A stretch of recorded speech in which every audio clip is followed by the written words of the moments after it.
اعوذ باللہ السمیع العلیم من الشیطان الرجیم بسم اللہ الرحمن الرحیم وبہ نستعین انہ خیر ناصر و معین وصلی اللہ علی سیدنا محمد وآلہ الطیبین الطاہرین. صلوات پڑھ محمد و آل محمد پر.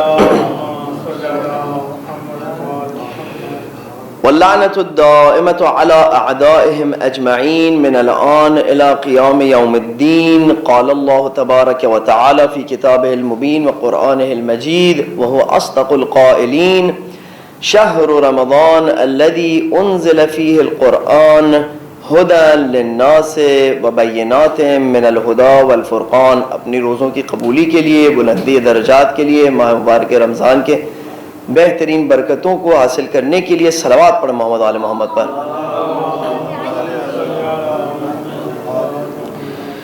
عزیزان گرامی، سامعین محترم، اور ماہ مبارک رمضان میں پروردگار متعال کے خصوصی مہمان آپ کی خدمت میں سلام عرض کرتا ہوں. امید ہے کہ اس مہینے کا ہر پل آپ کے لیے تمام ان سعادتوں کو اور خوشبختیوں کو لے کر آیا ہوگا اب تک، اور آنے والا پل بھی لائے گا، جو کہ اس ماہ مبارک رمضان میں پروردگار متعال نے آپ کی علو درجات کے لیے مخصوص کیے ہیں. ماہ مبارک رمضان انسان کے زندگی میں مخصوص چند تعداد معین ہوتی ہے ان کی. ایسا نہیں کہ آتے رہیں گے. ایک بھی ماہ مبارک رمضان جب ہاتھ سے چلا جاتا ہے، اگر اس میں ہم وہ نتیجہ نہ لے سکیں تو ایسی سیلری ہے جو نکل چکی ہے، اگلی سیلری بھی کما لیں تو پچھلی والی کمپنسیشن نہیں ہونے والی اور وہ دوبارہ ملے گی بھی نہیں. بس پروردگارہ تو اس سے دعا کرتے ہیں کہ محمد و آل محمد کے صدقے میں، قرآن مجید کے صدقے میں ہمیں اس مہینے کی عظمتوں سے اور برکتوں سے محروم نہ فرمانا. عزیزان گرامی، جو قرآن مجید کے حوالے سے ہماری گفتگو تھی اس کو ہم نے ایک نتیجے تک الحمدللہ پہنچایا. قرآن مجید کے عظمت کے حوالے سے جو گفتگو کی تو سامعین میں سے بہت سارے تھے جنہوں نے الحمدللہ یہ بات کی کہ اس جہت سے ہم نے قرآن مجید کو نہیں دیکھا تھا، نہیں سوچا تھا، اور الحمدللہ ہماری زندگی میں ایک نیا پہلو آیا. اور دیکھیں، ایک آپ کو پریکٹیکل بات بتاؤں، شادی کا مسئلہ ہوتا ہے، کہتے ہیں کہ بیٹے میں کیا خصوصیات، لڑکے میں کیا خصوصیات ہونی چاہیے، لڑکی میں کیا خصوصیات ہونی چاہیے. جاب کی تلاش ہوتی ہے، گاڑی لینی ہوتی ہے، انسان کو گھر لینا ہوتا ہے. یہ تمام ایسے مسائل ہوتے ہیں کہ جو انسان کی زندگی کے فیوچر کو یعنی ڈٹرمائن کرتے ہیں کہ وہ کس جہت میں ہونے والی ہے. انسان کی جو زوجہ ہو، اگر وہ اس کا انتخاب درست نکلا تو اس کی زندگی جو ہے وہ پروردگار متعال کے راستے میں ایک بہترین زندگی ہوگی اور دنیاوی لحاظ سے بھی اس کو سکھ اور چین آئے گا. اور اگر غلط انتخاب ہوا تو اس کی زندگی عذاب ہوگی. حتیٰ ایک گاڑی بھی اگر ہم خریدتے ہیں، اگر اچھی گاڑی لی تو اچھا خاصے ہمیں سکون حاصل ہوتا ہے اس سے، اور اگر غلط لے لی تو مصیبت ہو جاتی ہے آگے جا کے. اگر بار بار اسے میکینک کے پاس لے جانا پڑے، اس کے پرزے نہ ملتے ہوں، ہزاروں اور تو زندگی میں آپ کو مستقل طور پر ڈیسیشنز لینے ہوتے ہیں. کچھ ایسے ڈیسیشن ہوتے ہیں کہ میں پانی کا گلاس یہاں رکھوں کہ یہاں رکھوں، خوب فرق نہیں پڑے گا. غلط بھی لیا تو اتنا فرق نہیں پڑتا، زیادہ گر جائے گا، میرے کپڑے گیلے ہوئے، مسئلہ نہیں ہے. لیکن کچھ اچھے خاصے ایسے ڈیسیشنز ہوتے ہیں کہ جو اگر غلط لے لیا تو پھر اس کی کاسٹ ہوتی ہے، پھر ایسے نہیں ہوتا کہ دوبارہ واپس آ کے اس کو سیٹ کر لیں. اب آپ کو کرائیٹیریاز بتائے جاتے ہیں. مثلا میں آپ کو آگے کہوں گا کہ بیٹے میں جو شادی کرانی ہو تو لڑکے میں یہ کرائیٹیریا ہونا چاہیے، وہ کرائیٹیریا ہونا چاہیے، وہ کرائیٹیریا ہونا چاہیے، لڑکی میں یہ ہونا چاہیے، وہ ہونا چاہیے. اللہ نے بتایا، رسول نے بتایا، وہ بہرحال جو بھی میں جس طرح ہی بتاؤں گا. لیکن آپ بھی پریکٹیکلی زندگیوں میں انوالو رہے ہیں، میں بھی انوالو رہا ہوں. جتنے بھی سب سے پہلے یہ کہ ان شرائط کو آپ سمجھ سکیں کہ دوسرے شخص میں ہے کہ نہیں ہے، اس لڑکی میں ہے کہ نہیں ہے، یا اس لڑکے میں ہے کہ نہیں ہے، یا وہ مثلا ایسے بنا کے اپنے آپ کو دکھا رہا ہے کہ ہم تصور کریں کہ اس میں شرائط ہیں، ہم خدا نخواستہ ہمیں وہ پھول بنا رہا ہے. تو ایک تو یہ مرحلہ. پھر واقعی اگر ہم نے یہ شرائط دیکھ بھی لی اور شادی کروا بھی دی تو کیا کبھی شادیاں خراب نہیں ہوتی؟ کبھی کیا مصیبتیں نہیں آتی؟ گرفتار کون سا ایسا 100% راستہ ہے کہ جس کے بعد آپ جو ہے وہ مطمئن ہو جائے کہ ہاں یہاں پر جو ہے میں نے صحیح ڈیسیشن لیا ہے.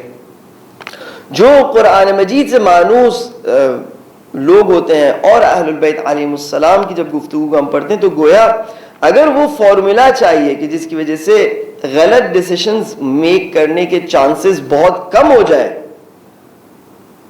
ایک خاتون تھی، وہ گلا کر رہی تھی مجھ سے، وہ کہہ رہی تھی کہ میں نے فلاں بہت بڑے عالم دین کا نام لیا، فلاں عالم دین کی بات سنی تھی، انہوں نے مجلس میں کہا تھا کہ جلدی شادی کرا دو بچیوں کی اور جلدی ان کو جو ہے گھر بھیجو اپنے شوہروں کے فلاں یہ وہ, اور میں نے جب شادی کرائی تو انہی کی بات سن کے کرائی, لیکن نتیجہ یہ نکلا. اب وہ ان کا بلیم صحیح ہے غلط ہے اپنی جگہ پر, لیکن میں جو آپ سے عرض کر رہا ہوں نا کہ اگر زندگی کو ہم نے ٹینشن فری بنانا ہے اس جہت سے کہ ہم نے جو کرنا تھا ہم نے کیا الحمدللہ, اب جو ہو رہا ہے وہ پروردگار متعال کی مرضی ہے اور اس میں ہمارے لیے کوئی چیز نہیں ریگریٹ کرنے کی, تو قرآن مجید سے ہم نے اپنے ذہنوں کو تربیت دینی ہوگی. جو ذہن پروردگار متعال کے کلام سے روشن اور منور ہوتا ہے تو اس میں یہ گنجائش کم ہو جاتی ہے کہ وہ ایسے ڈیسیشنز میک کرے کہ جس کے بعد خدا نخواستہ اس کو ریگریٹ کرنا پڑے. صلوات پڑھے محمد و آل محمد پر. دعا افتتاح کے چند جملات میں آپ کی خدمت میں دوبارہ پیش کرتا ہوں. اب جو اپنائیت کی گفتگو تھی اس کا مرحلہ دوبارہ ختم ہوا. دوبارہ ہمیں چاہیے کہ ہم مدح و ثنا کریں پروردگار متعال کی, اور اس لیاقت کو اس مدح و ثنا کرنے کے بعد حاصل کریں کہ جس کی وجہ سے پھر ہم دوبارہ سے پروردگار متعال سے اپنائیت کی گفتگو کر سکیں. ہم نے عرض کیا آپ کی خدمت میں کہ کل بندے نے پروردگار متعال سے کہا تھا کہ تو مجھ سے محبت کرتا ہے, میں تجھ سے نفرت کرتا ہوں. تو مجھ سے پیار سے پیش آتا ہے, میں تجھ سے اپنا منہ موڑ لیتا ہوں, یہاں تک کہ ایسا لگتا ہے کہ میں ڈیزرو کرتا ہوں اس بات کو کہ تو مجھ سے محبت کرے. دیکھیں کیا جملات تھے, کل ہم نے پڑھے ان جملات کو, اشک بھی روان ہوئے. تو یہ ان دعاؤں کی عظمتیں ہیں, اور یہ الحمدللہ ہمیں نصیب ہوئی یہ دعا, اور دوسروں کو نصیب نہیں ہوئی اور وہ محروم رہ گئے, اور اگر آئیں گے تو انشاءاللہ انہیں بھی نصیب ہوگی. اگر شاید یہ دعا پڑھیں تو وہ خود ہی ان کا دل نرم ہو جائے ہماری جانب. لیکن آج ہم دوبارہ حمد کی منزلوں پر جاتے ہیں. الحمدللہ مالک الملک, حمد اس ذات کی جو تمام سلطنت کا بادشاہ ہے, مجر الفلک جو کشتیوں کو پانی پر روان کرتا ہے, مسخر الریاح جس نے تسخیر کیا ہے ہواؤں کو, ہمارے اختیار میں دیا ہے کہ ہم اس سے بینیفٹ حاصل کریں, فالق الاصباح جو صبح کو رات کی تاریکیوں میں سے باہر نکالتا ہے, دیان الدین جو روز جزا کا مالک اور فرمان روا ہے. الحمدللہ علی حلمہ بعد علم, حمد پروردگار متعال کی اس کے حلم و صبر و بردباری پر, اس کے بعد کہ وہ ہر چیز میرے بارے میں جانتا ہے. علی حلمہ بعد علم, کتنا وہ حلیم ہے سب کچھ جانتے ہوئے. دیکھیں امام حسین علیہ السلام کا ایک جملہ ہے دعائے عرفہ میں کہ پروردگارہ تیرا شکر ہے کہ تو نے میری ان باتوں کو, میرے ان مسائل کو میرے ماں باپ سے چھپایا کہ اگر ان پر یہ مسائل عیان ہو جاتے تو وہ مجھے پھر عزت کی نگاہ سے نہیں دیکھتے. ہم کیا کہتے ہیں, ماں باپ تمام اپنی شفقت کے ساتھ جب بچوں میں کچھ ایسی برائیاں دیکھ لیتے تو ان کا دل اچاٹ ہو جاتا ہے.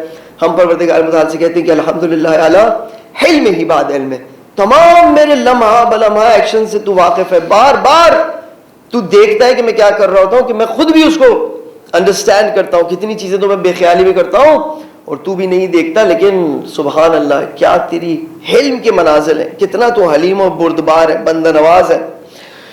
والحمدللہ علی طول اناتی فی غضبک, حمد ہے تیرا کہ تو غضب اور ناراضگی کو بیچ میں لانے سے پہلے کتنا صبر کرتا ہے اور کتنا ہمیں کتنی فرصت اور مہلت دیتا ہے. وہو قادر علی ما یرید, جبکہ اگر وہ چاہے تو جو چاہے وہ انجام دے سکتا ہے. ہماری بہت سی دفعہ جو بردباری ہوتی ہے, اگر ہم فیملی میں صبر دکھاتے ہیں, حوصلہ دکھاتے ہیں, بردباری دکھاتے ہیں, تو وہ اس لیے ہوتا ہے کہ ہماری پوزیشن مینٹین رہے. ایک باپ اگر بار بار جو ہے وہ اپنا باپ ہونا دکھائے گا, ہر چیز میں انٹرفیئر کرے گا, تو کل اس کو کوئی باپ ہی نہیں مانے گا. ہم بہت سی جگہ صبر اس لیے نہیں کرتے کہ ہم خود چاہتے ہیں ہمارے اندر صبر ہے تو سب نہ, ہم جان رہے ہیں کہ اگر صبر نہیں کریں گے تو آگے جا کے پوزیشن ہمارے لیے خراب ہوگی, تو ہمیں صبر کرنا پڑتا ہے. لیکن پروردگار متعال وہ قادر علی ما یرید, جو چاہے وہ انجام دے سکتا ہے, لیکن پھر صبر کرتا ہے. لہٰذا اس صبر کی قدر و منزلت بالکل الگ ہے. صلوات پڑھیں محمد و آل محمد پر.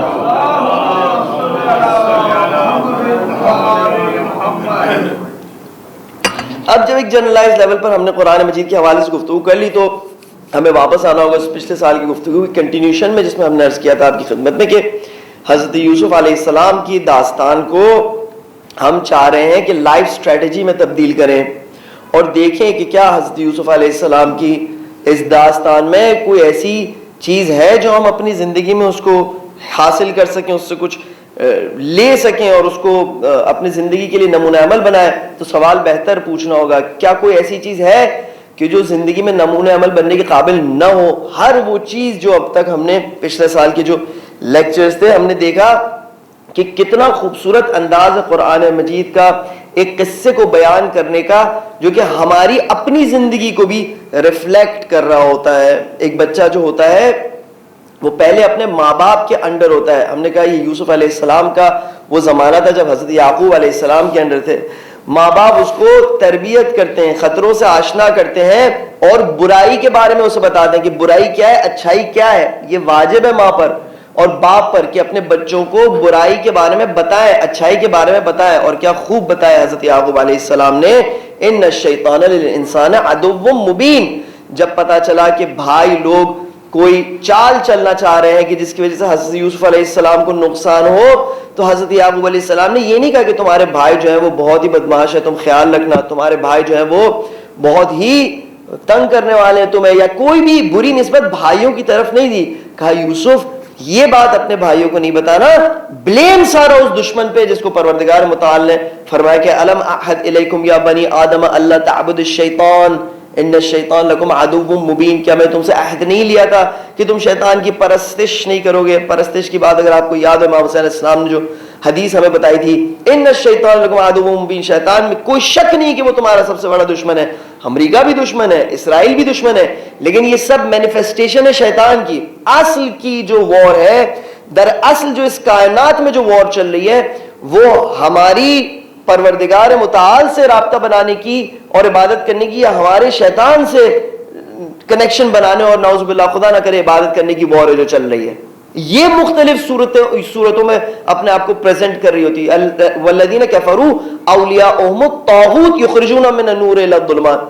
ٹھیک ہے, تو اولیاء اللہ, اولیاء الطاغوت, یہ دو اصل وہ دنیا میں کیا کہیں کہ جو پولز ہے کہ جن کی طرف ہمیں جانا ہے. ہاں, پھر اس کی مینیفیسٹیشن فرعون کی صورت میں ہوتی ہے, نمرود کی صورت میں ہوتی ہے, امریکہ کی صورت میں ہوتی ہے, اسرائیل کی صورت, ظالم حکمران کی صورت میں ہوتی ہے, اور پروردگار متعال کی جنود کی مینیفیسٹیشن مثال کے طور پر رہبر معظم کی صورت میں ہوتی ہے, اور دوسرے کمال کے لوگوں کی صورت میں ہوتی ہے کہ جن کو دشمن بھی جب پڑھتے ہیں ان کے بارے میں تو تعجب کرتے ہیں. بس بچپن کا یہ ٹائم حضرت یوسف علیہ السلام کا اپنے والد محترم کی تربیت اور شیلٹرنگ میں گزرا, یہاں تک کہ اب یوسف علیہ السلام کا ٹائم آیا کہ وہ گھر سے باہر نکلیں. اب حضرت یوسف علیہ السلام جب گھر سے باہر آئے, جس وجہ سے بھی ان کو نکلنا پڑا, بہرحال انہوں نے مسائل اور مشکلات فیس کیے.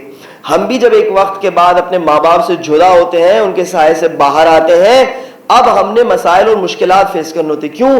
کیونکہ ہماری کوئی ویلیو نہیں ہوتی ہے, ہم نہ کام میں کوئی اتنے ہمارا ایکسپیرینس ہوتا ہے, نہ پڑھائی لکھائی میں ہم کچھ اتنے آگے بڑے ہوتے ہیں, ہماری معاشرتی طور پر ویلیو نہیں بنی ہوتی ہے, لہٰذا ٹھوکریں کھاتے ہیں. اور جو لوگ معاشرے میں جو ہم سے بڑے ہوتے ہیں وہ دیکھ رہے ہوتے ہیں, وہ ہمیں ایک کموڈٹی کے انداز میں دیکھ رہے ہوتے ہیں کہ اس کی کیا ویلیو ہے, کل یہ مارکیٹ میں آئے گا تو کیا کرے گا. اور ایک بندے خدا تھے, انہوں نے مجھے کہا تھا کہ جب میں ایران میں تھا اور حوضے میں انہوں نے آگے دیکھا تھا کہ میں پڑھنا شروع کیا ہوں, تو مجھ سے پوچھا تم کب مارکیٹ میں آ رہے ہو. میں نے کہا بھائی کیا مطلب ہے آپ کب مارکیٹ میں آ رہے ہو. کہہ رہے ٹھیک ہے تم دیکھنا آئیں گے آگے جا کے کیا ہوتا ہے. بہرحال وہ دیکھنے کا انداز یہی ہوتا ہے بچوں کو اور نئی نسل کو کہ یہ کس قابل ہے. کوئی اس کو آفر نہیں دی جاتی, کوئی اس کو لفٹ نہیں کرائی جاتی ہے. اب ایک مرحلہ آتا ہے کہ وہ بچہ سٹرگل کرتا ہے, ایک جگہ سے دوسری جگہ ٹھوکر کھاتے کھاتے کھاتے 30 سال کا ہوتا ہے, 40 سال کا ہوتا ہے. وَلَمَّا بَلَغَ أَشُدَّهُ, قرآن مجید کیا بتاتا ہے کہ جب یوسف علیہ السلام نے اپنی ذہنی اور عقلی اور جسمی میچورٹی کو حاصل کیا, آتَيْنَاهُ حُكْمًا وَعِلْمًا, پس ہم نے اس کے بعد انہیں حکمت اور علم سے نوازا. وَكَذَلِكَ نَجْزِي الْمُحْسِنِينَ, اور اسی طرح ہم احسان کرنے والوں کو علم اور حکمت سے نوازتے ہیں. بس ہم نے دیکھا کہ جب ایک میچورٹی کا لیول آیا, اب ان کی ایک شناخت معاشرے میں ڈیولپ ہوئی, اب ان کو لوگوں نے پہچانا, ان کے سر پہ ذمہ داریاں بھی دی اور ان کو ڈیفینڈ بھی کیا, پروٹیکٹ بھی کیا. اس کے بعد کیا ہوتا ہے جو ہمارے زندگی میں ہوتا ہے کہ جب ہم بینک بیلنس بن جاتا ہے, ایک سٹیٹس, سوشل سٹیٹس جو معاشرے میں وہ قائم ہو جاتا ہے, اب دنیا ہمیں فساد کی آفر کرتی ہے, رشوت کی آفر ہوتی ہے, شباب کی آفر ہوتی ہے, دوسری چیزوں کی آفر ہوتی ہے کہ جس کا میں نام اس پاک مقدس جگہ سے نہیں لینا چاہ رہا, لیکن آپ کو سب کو پتا ہے. اور آپ کے لیے تمام یہ راستے کھلے ہوتے ہیں, آپ کے پاس طاقت بھی ہوتی ہے جو ہونی چاہیے, پیسہ بھی ہوتا ہے, ہر چیز ہوتا ہے. اب دیکھنا ہوتا ہے کہ آپ کس طرح سے اس کو ریزسٹ کرتے ہیں. بس ہم دیکھ رہے ہیں یہاں تک جو ہم نے پڑھا ہے تو پوری کی پوری طرح ہماری زندگیوں میں حضرت یوسف علیہ السلام کی سٹوری سے سبق لینے کا راستہ کھلا ہوا ہے. صلوات پڑھے محمد آل محمد پر.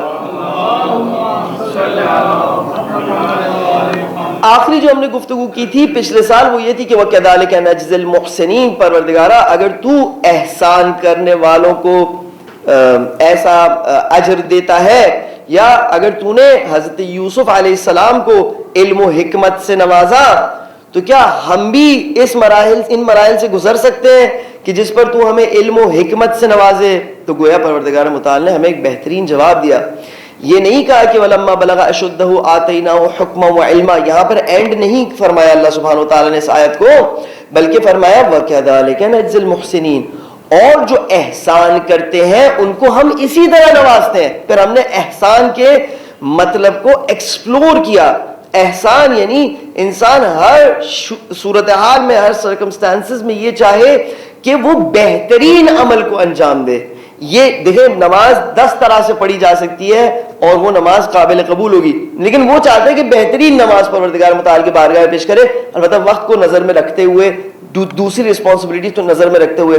وہ ہر کام میں ایسا چاہتا ہے, ہر کمال کے کام میں. ہو سکتا ہے اللہ سبحانہ وتعالیٰ بھی اس کے مد نظر نہ ہو, لیکن اس کی انسانی پاک فطرت اس بات کو گوارا نہیں کرتی کہ ایک بہتر کام کو ہوتے ہوئے وہ ایک کمتر کام کو انجام دے اور کمتر پہ راضی ہو جائے. تو اسی لیے وہ ہمیشہ کوشش کرتا ہے کہ کمال کے راستے پر ایک بہتر کام انجام دے. اسے کہتے ہیں کہ محسن. پروردگار متعال فرماتا ہے کہ جو بھی محسن ہوگا تو ایک عرصے تک اس کو ٹھوکریں کھانی ہوگی, ایک عرصے تک مسائل اسے جھیلنے ہوں گے, لیکن اس کے بعد ہم اسے علم و حکمت سے نوازیں گے کہ جس کے بیسس پہ اس کی رسپانسبلٹیز بھی زیادہ ہوں گی, لیکن پھر اس کو وہ رسپانسبلٹیز کا ایک تو گریڈ بھی بڑھے گا اور ٹیکل کرنے کا اس کا انداز بھی اب مختلف ہو جائے گا. وہ پرانا زمانہ نہیں ہوگا, اب ایک نیا انداز ہوگا مشکلات کو ٹیکل کرنے کا. صلوات پر محمد وعلی محمد پر. اب حضرت یوسف علیہ السلام کے قصے میں وہ حساس مرحلہ آتا ہے کہ جس سے تقریباً جب بھی حضرت یوسف علیہ السلام ان کی سٹوری کا نام لیا جاتا ہے تو وہی ذہن میں آتا ہے وہ حصہ کہ یوسف اور زلیخا. دیکھیں پروردگار متعال نے اس حوالے سے کیا آیت بیان فرمائی. وَرَاوَدَتْهُ الَّتِي هُوَ فِي بَيْتِهَا عَن نَّفْسِهِ وَغَلَّقَتِ الْأَبْوَابَ وَقَالَتْ هَيْتَ لَكَ قَالَ مَعَاذَ اللَّهِ إِنَّهُ رَبِّي أَحْسَنَ مَثْوَايَ إِنَّهُ لَا يُفْلِحُ الظَّالِمُونَ. خوب کیا فرمایا اللہ سبحانہ وتعالی, وَرَاوَدَتْهُ الَّتِي, اور آہستہ آہستہ بہلانا چاہا, منوانا چاہا. کس نے؟ التی, اس نے, کہ ہوا فی بیتہا, یوسف نام بھی نہیں لیا, ہوا وہ اس خاتون کے گھر میں تھے. بڑی کمپلیکیٹڈ انداز ہے, میں جب بیان کر رہا ہوں تو آپ کہہ رہے ہوں گے کہ کہہ دیتے کہ مثلا اور بہلانا چاہا اور اپنی طرف متمائل کرنا چاہا زلیخا نے یوسف کو. ایسا کمپلیکیٹڈ انداز گفتگو کا. وراودت ہو التی ہوا فی بیتہا عن نفسہ, پھر وغلقت الابواب, اور دروازوں کو لاک کر دیا. وقالت حیت لک, اور کہا کہ ادھر آؤ. یوسف علیہ السلام نے فرمایا معاذ اللہ, میں اپنے آپ کو خداوند متعال کی پناہ میں دیتا ہوں. انہو ربی احسن مثوایا, کوئی شک نہیں ہے کہ میرے رب نے مجھے بہترین ٹھکانہ عطا فرمایا ہے, بہترین نعمتوں سے نوازا ہے. انہو لا یفلح الظالمون, جان لو کہ جو ظالم ہوتے ہیں وہ ہرگز کامیاب نہیں ہوتے. خوب اس کے بعد ہم گفتگو کرتے ہیں اس کے ایک ایک حصے پر. راود ایسا لفظ ہے کہ جس کا معنی ہے کہ کسی کو آہستہ آہستہ کسی کام پر متمائل کرنا اور انکلائن کرنا. قرآن مجید میں یہ بتایا گیا ہے کہ گناہ کے جو مراحل ہوتے ہیں وہ ایک دم سے حاصل نہیں ہوتے ہیں. حضرت حابیل اور قابیل کے بیچ کا جو معاملہ تھا اس میں بھی بتایا گیا کہ قابیل کے نفس نے آہستہ آہستہ اس کو آمادہ کیا اس بات پر کہ وہ حابیل کو قتل کرے. ہو سکتا ہے پہلے دن آپ اس سے انٹرویو اگر لیتے, پوچھتے کہ کیا اوپینین تمہارا اس کے بارے میں جو حابیل کو قتل کرنا چاہے, تو وہ کہتا ہے کہ میں خود اس کا خون کر دوں گا. کون ہے جو, البتہ ادھر 2 ہی لوگ تھے لیکن پھر بھی سوچا جائے. لیکن کیونکہ اس نے ایک برائی کو اپنے دل میں جگا دی، حسد سے اپنے دل کو صاف نہیں کیا، آگے بڑھتا رہا تو یہ نوبت آئی کہ اب خود اس نے حابیل کو قتل کرنے کا ارادہ کیا۔ یہاں پر بھی زلیخا کو پتا تھا کہ ایک دم سے معاملات حل نہیں ہو سکتے، مجھے چاہیے کہ میں آہستہ آہستہ اس کام کو انجام دوں۔ تو گویا ایک زمانے سے یہ مسائل چلے آ رہے تھے۔ وراودتہ التی ہوا فی بیتہا عن نفسہ، اب یہ ہوا فی بیتہا عن نفسہ کا کیا ماجرا ہو سکتا ہے؟ دیکھیں قرآن مجید کے انداز بیان کو سلام ہے جب وہ ایسی باتوں کو بیان کرنا چاہتا ہے کہ جو فیملی کے انوائرمنٹ میں جس کو بیان کرنے سے شاید کوئی ہچکچائے۔ آپ بیٹھے ہیں فیملی کے اندر، گفتگو ہو رہی ہے قرآن مجید کے حلقے کی، آپ نے ایک انوائرمنٹ بنایا، بات کر رہے ہیں قرآن مجید پر، تدبر تعقل کر رہے ہیں، قرآن کی آیت پڑھ رہے ہیں، ترجمے کے لیول پر آپ کو کوئی پرابلم نہیں ہوگی بیان کرنے میں، کیونکہ اس آیت کو جو کہ ایک حساس آیت ہے +14 آیت ہے ہمارے اپنی زبان میں، اس قسم کی آیت ہے، وہی سمجھے گا کہ جس کو پتا ہو اور جس کو سمجھنا ہو، اور اس سے نیچے کے اوپر، اس کی نیچے لیول پر جو ہوگا اس کے لیے بات کور ہو جائے گی کہ بات کیا تھی کیا نہیں تھی، اس سے وہ گزر جائے گا۔ بس پروردگار متعال کا انداز گفتگو قرآن میں جب وہ برائی بتاتا ہے تو ایک بہت چھپا ہوا اور بہت ڈسکریشن والا انداز ہوتا ہے کہ جو ہر چیز واضح طور پر نہیں بتائی جاتی۔ ہمارے زندگی میں کیا ہے، دیکھیں اچھا خاصا انٹرٹینمنٹ کا ایک شعبہ ہے جو صرف اور صرف ان باتوں کو اچھالنے کے لیے ہوئے بنا ہوا ہے، اور اس کے اندر ہوتا ہی یہی ہے کہ اگر قتل ہوا تو اس کی ڈیٹیل بتاؤ کس طریقے سے ہوا، اگر فلاں کے ساتھ فلاں کا کچھ ہوا تو ایگزیکٹلی بتاؤ کہ کیا ہوا، اگر کوئی مسجد میں خبر ملی کہ کوئی شخص کوئی برے اعمال انجام دے رہا ہے تو جا کے وہاں ویڈیو بناؤ اور ویڈیو کو لا کے سب معاشرے میں دکھاؤ۔ کیوں کر رہا آپ یہ؟ ہم معاشرے کی برائیوں سے لوگوں کو آگاہ کرنا چاہ رہے ہیں۔ اگر آپ کا قرآن مجید سے ذہن تربیت ہوا ہوتا تو آپ ہرگز اس بات کو گوارا نہیں کرتے۔ کیوں؟ کیونکہ پروردگار متعال فرماتا ہے، صلوات پڑھ محمد وعلی محمد پر،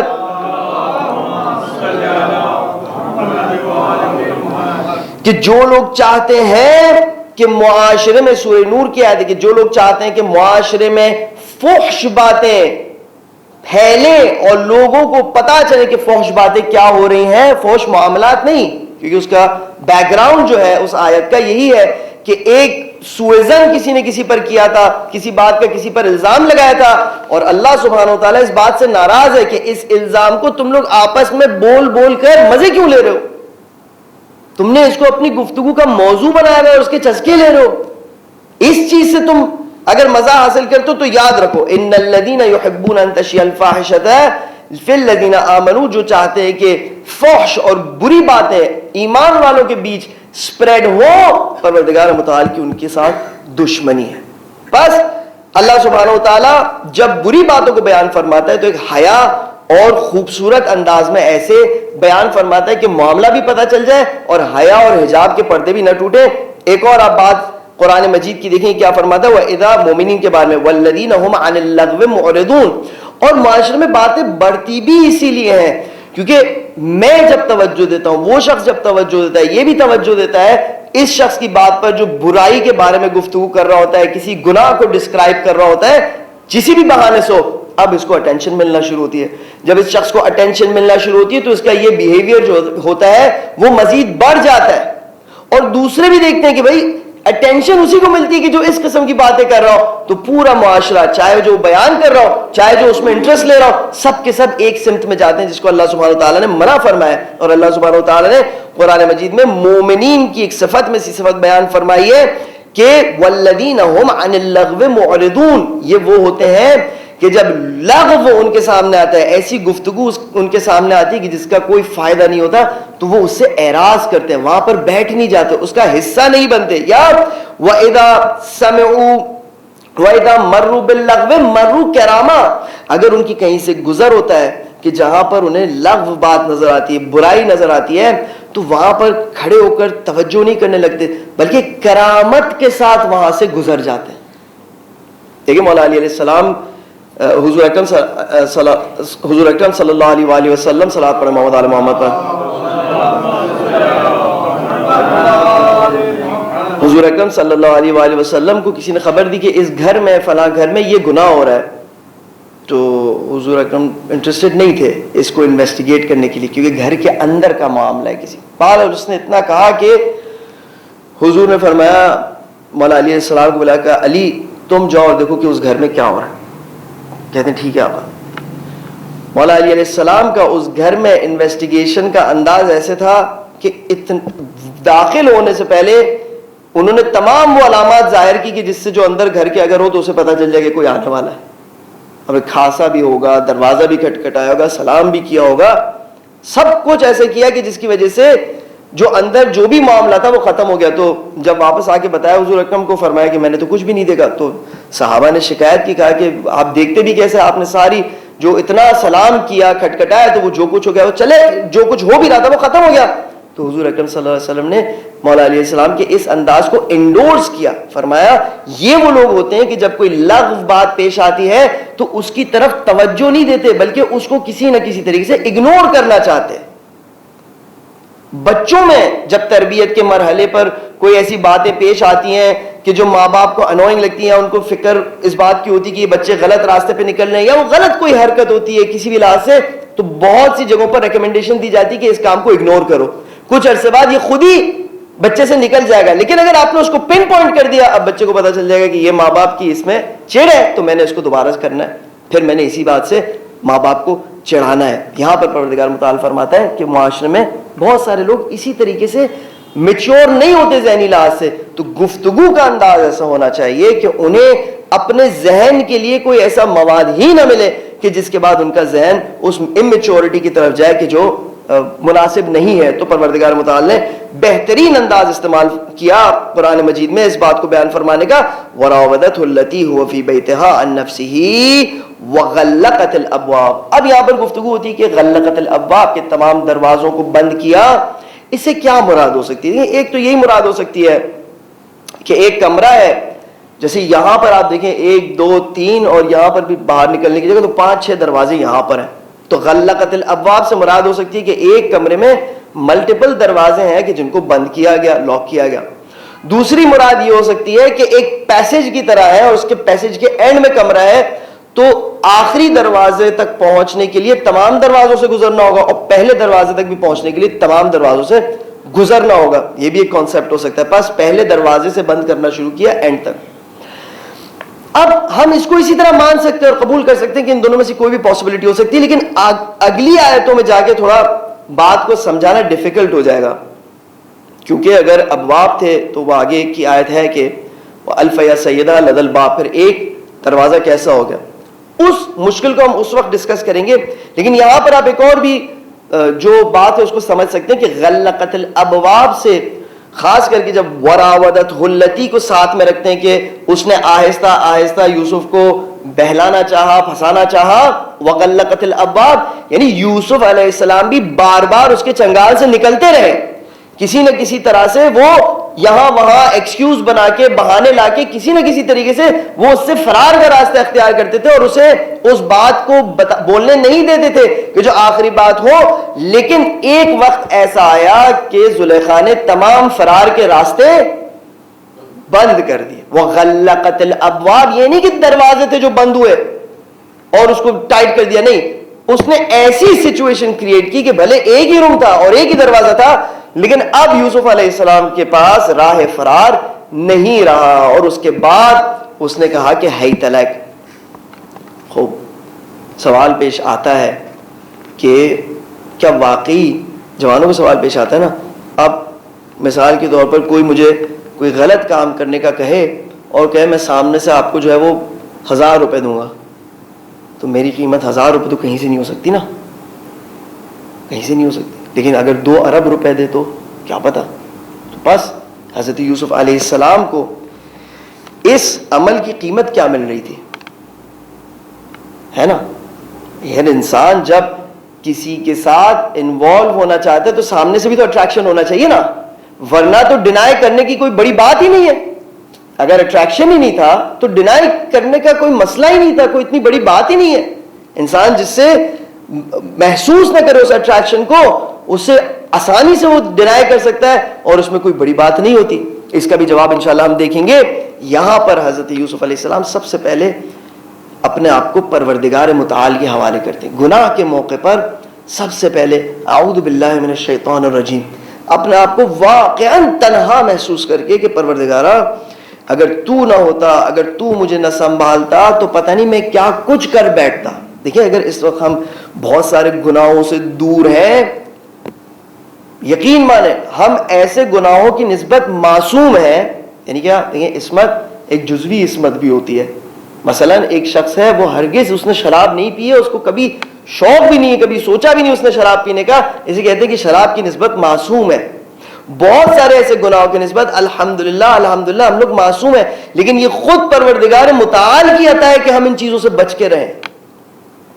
آج لڑکے لڑکیاں یونیورسٹی کی کہتی ہیں کہ ہم چاہتے ہیں لیکن وہ شخص جو ہے وہ ہمارے بات نہیں مانتا. باتیں ایسی لیسی بتانی پڑے گی، تربیت کی بات ہے کہ وہ شخص ہماری بات نہیں مانتا یا وہ خاتون میری بات نہیں مانتی، میں اس کے ساتھ ریلیشن نہیں بنا پا رہا. میں کہتا ہوں کہ یہ پروردگار متعال کی خاص تم پر رحمت ہے کہ اس نے حرام کام کے دروازے کو تم پر بند کیا ہوا ہے، تم وہ جو زبردستی اس کو کھولنا چاہ رہے ہو. دیکھیں سب سے پہلے اپنے آپ کو اللہ سبحانہ و تعالیٰ کے حوالے کیا، قال معاذ اللہ. پھر اس کے بعد فرماتے ہیں کہ انہو ربی احسن مثوایا. یہاں پر مختلف اس کی تجزیہ و ترکیب کی اعراب ہے کہ انہو مثلا مبتدا ہو، ربی احسن مثوایا خبر اول اور خبر ثانی جو علم نحو سے آشنائی رکھتے ہیں، یا انہو انہ اور اس کی ضمیر شان اس کا اسم اور پورا ربی احسن مثوایا اس کی خبر ہو. فرق کہاں پر آئے گا؟ اللہ سبحانہ وتعالیٰ نے قرآن مجید میں فرمایا کہ جب بھی تم قرآن پڑھو تو اس کے بہترین پہلو کو انتخاب کرو. اگر 3-4 جہت سے تم اس کو دیکھ سک رہے ہو تو بہت جو سب سے خوبصورت پہلو اور جو سب سے اعلیٰ ترین پہلو کو اس کا انتخاب کرو. دیکھیں حضرت یوسف علیہ السلام کے گفتگو کا انداز اس شخص سے جو انہیں دعوت دے رہا ہے کسی برے کام کی طرف. فرماتے ہیں انہو ربی احسن مثوایا، دیکھو میرے رب نے میرا ٹھکانہ بہت اچھا بنایا ہے، مجھے اتنی نعمتوں سے نوازا ہے، مجھ پر اس نے اتنے احسان کیے ہیں، مجھے کہاں سے کہاں اس نے پہنچایا ہے. واقعاً تم سمجھتی ہو کہ اگر کسی نے کسی کے حق میں اتنے احسان کیے ہو تو یہ زیب دیتا ہے کہ وہ اس کے حق میں خیانت کرے؟ اب آپ دیکھیں، آپ حضرت یوسف علیہ السلام سے یہ بھی سوال پوچھ سکتے ہیں کہ کون سی اچھی بات ہوئی آپ کی زندگی میں؟ باپ سے آپ جدا ہوئے، کنویں میں آپ کو ڈالا آپ کے بھائیوں نے، بدترین حالت میں آپ شکنجا ہوئے، پھر غلام کی طرح آپ بکے، آج آپ یہاں پر آ کر پھنسے ہوئے. تو حضرت یوسف علیہ السلام اور ان کے جیسے جتنے مخلص بندے ہیں پروردگار متعال کے، وہ بتائیں گے کہ یہ ایک پریکٹس ہے جو ڈیولپ ہوتی ہے اور عام لوگوں کو نظر نہیں آتی، لیکن جو پروردگار متعال کے خاص بندے ہوتے ہیں ان کے لیے جو بھی سرکمسٹانسز آتے ہیں زندگی میں، کیونکہ انہیں پروردگار متعال پہ توکل ہوتا ہے، لہٰذا وہ اس بات کو اس آرٹ کی طرح تصور کر رہے ہوتے ہیں کہ جو آرٹسٹ اپنی پینٹنگ بنا رہا ہوتا ہے اور جو صاحب فن ہوتا ہے جس کے آنکھ میں وہ صلاحیت ہوتی ہے دیکھنے کی، وہ دیکھ کر واہ واہ کر رہا ہوتا ہے کہ کیا آرٹ بنا ہے. اور ہم جیسے لوگ کہ جن کا ٹیسٹ نہیں ہوتا ہے، جن کو پتہ ہی نہیں ہوتا ہے، وہ دیکھ کے کہتے ہیں کہ یہ کیا چیز ہے. دیکھیں حضرت زینب سلام اللہ علیہ کی عظمت کو سلام صلوات پڑھ محمد وعلی محمد پر.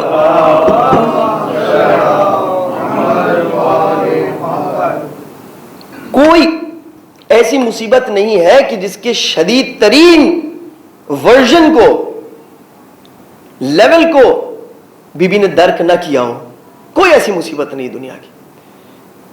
اب جب وہ قصر یزید میں پہنچتی ہیں اور یزید کا وہ مشہور سوال کہ دیکھا تمہارے خدا نے تمہارے ساتھ کیا کیا، اور سامنے سے جب وہ جواب دیتی کہ وَمَا رَأَيْتُهُ إِلَّا جَمِيلًا، یہ تکلف نہیں ہے کہ پروردگار ابھی تو میں تیرے بہاف پہ گفتگو کر رہی ہوں لیکن بعد میں مجھے تجھ سے شکوہ ہے نعوذ باللہ. نہیں، یہ تمام وجود کے ساتھ علی کی بیٹی جو ہے وہ پروردگار متعال کی مدح و ثنا بیان فرما رہی ہیں. یہ دیکھنے کا انداز ہی مختلف ہے اور اس دیکھنے کے انداز میں پریکٹس درکار ہوتی ہے.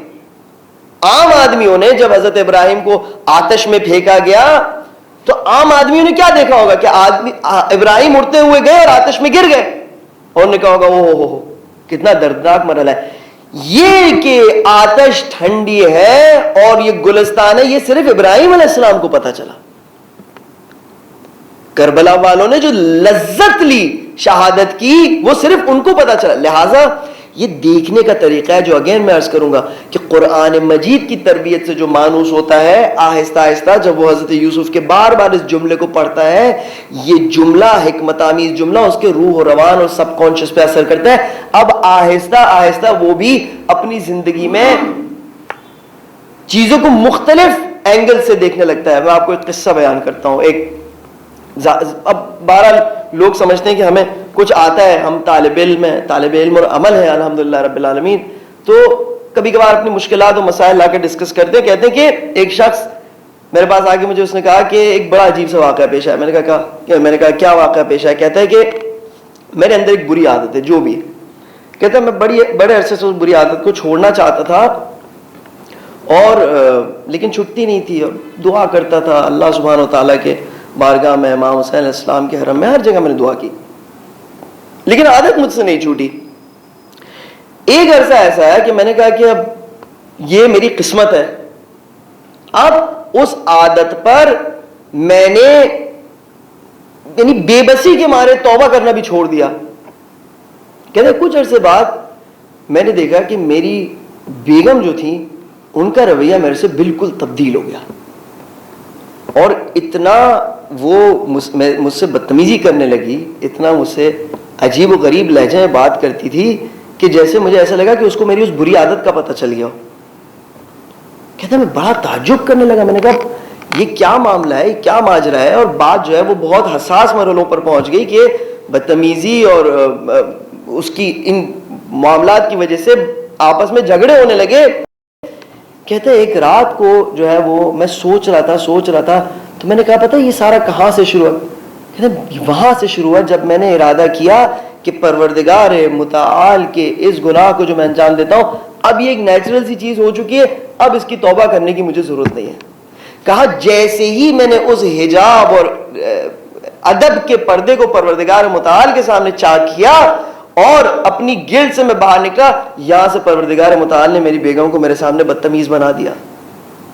اب دیکھیں دیکھنے کا انداز ہے نا وہ مختلف ہوتا ہے بعض لوگوں کا اپنی زندگی پر. کہتا ہے میں نے پروردگار متعال سے توبہ کی اور میں نے کہا پروردگارہ آخری لمحے تک بھی اگر مجھ سے گناہ نہ چھوٹا تو میں توبہ تیری کرتا رہوں گا.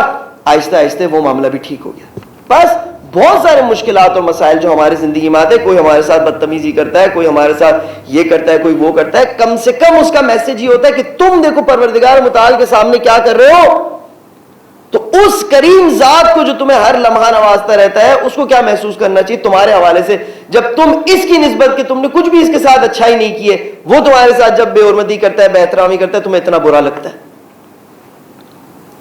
ہمارے جو انڈر ہمارے کام کرتے ہیں ہمارے لیے، وہ تو ہم نے ان کے اوپر اتنا احسان تو نہیں کیا تھا جو پروردگار متعال نے ہم پر احسان کیا ہے، لیکن پھر بھی ان کی باتوں سے ہم ناراض ہوتے. بہرحال دیکھنے کا انداز مختلف ہوتا ہے. حضرت یوسف علیہ السلام فرماتے ہیں انہو ربی، وہ میرا رب ہے، انہو ربی احسن مثوائے، بہترین اس نے میرا ٹھکانہ مجھے دیا ہے، رہنے کا، سہنے کا، زندگی کی برکتیں اس نے مجھے عطا فرمائی، میں کیسے خیانت کروں. آخری جملہ آپ کی خدمت ہے انہو لا یفلح الظالمون. زلیخا یاد رکھو ظالم کبھی بھی فلاح نہیں پاتے. سب سے پہلے آپ گفتگو کا انداز دیکھیں کہ کسی گنہگار کی تحقیر نہیں ہو رہی، تذلیل نہیں ہو رہی، بدترین آفر میک کر رہی ہے خاتون. لیکن حضرت یوسف علیہ السلام کوئی بھی ایسے الفاظ سے اس کو نہیں خطاب کرے کہ جس کی وجہ سے اس کی عزت نفس مجروح ہو. ابھی ہم نے سورہ طٰہٰ میں پڑھا تھا کہ اذهبا الى فرعون انه طغى فقولا له قولا لینا لعله يتذكر او يخشى. موسیٰ اور ہارون دونوں فرعون کے پاس جاؤ اور دیکھنا اس سے بہت نرمی سے گفتگو کرنا، شاید کہ وہ باز آ جائے.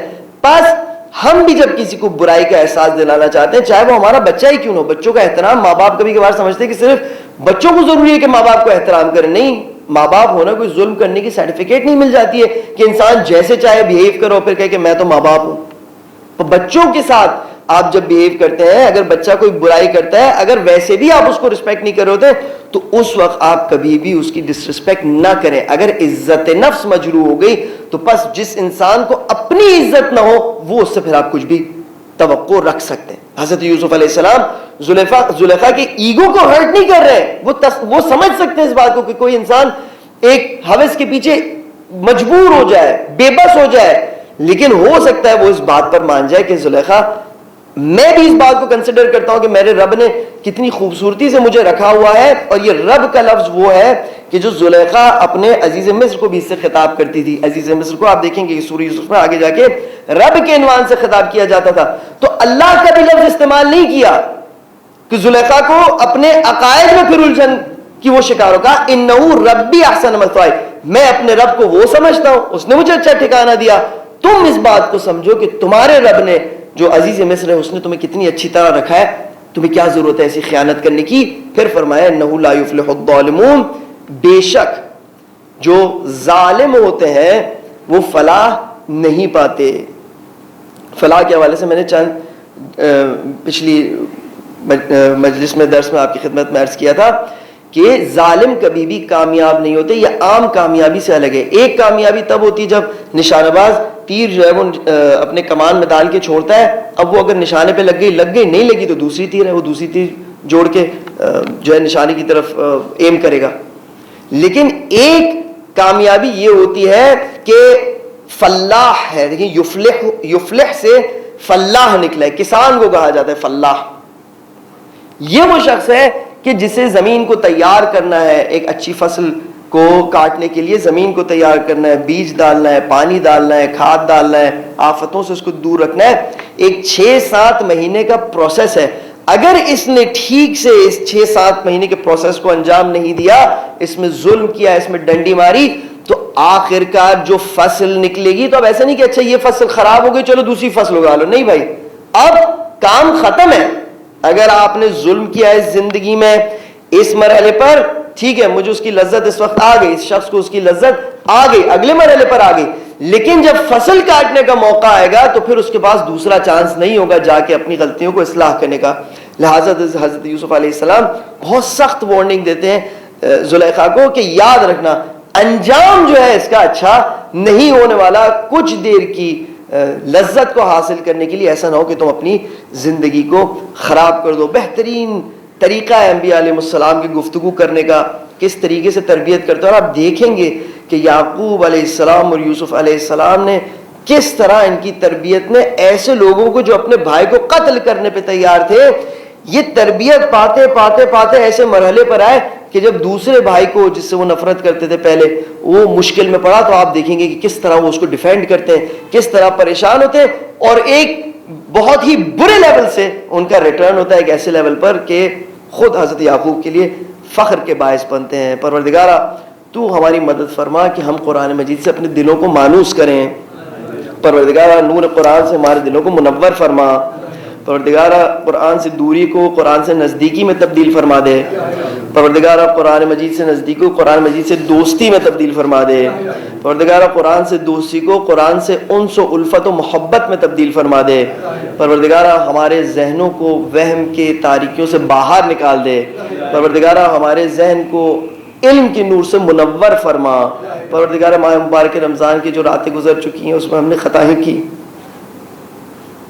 اتنی بابرکت راتوں میں پروردگارہ شاید تیری خطائیں کی ہیں, جان بوجھ کر بھی کی ہیں, غلطی سے بھی کی ہیں, عجیب و غریب ہمارے حالات رہے. پروردگارہ تو ہمیں ان راتوں کے حوالے سے معاف فرما دے. پروردگارہ ہمیں آئندہ آنے والی راتوں میں توفیق دے کہ ہم بندگی کا حق ادا کر سکیں. پروردگارہ اگر بندگی کا حق ادا نہ کر سکے تو کم سے کم استغفار کرتے رہیں. پروردگارہ اگر استغفار سے بھی کام نہ بنے تو کم سے کم تیرے در پہ اقرار کرتے رہیں. پروردگارہ جو تیرے راستے میں بہترین جہاد کرتے ہیں, اپنے جان و مال و عزت و آبرو سے ہر چیز تیرے یہاں داؤ پہ لگاتے ہیں, پروردگار تو ان کی تائید فرما. پروردگارہ ہمیں ان کے ساتھ شامل ہونے کی توفیق عطا فرما. پروردگار رہبر معظم کی حفاظت فرما. امام زمانہ کی ظہور میں تعجیل فرما. ہمیں ان کے اصحاب و اعوان میں سے قرار دے. سبحانہ ربک رب العزت عما یصفون وسلام علی المرسلین والحمد للہ رب العالمین. والسلام علیکم ورحمۃ اللہ وبرکاتہ. متوجہ زیارت.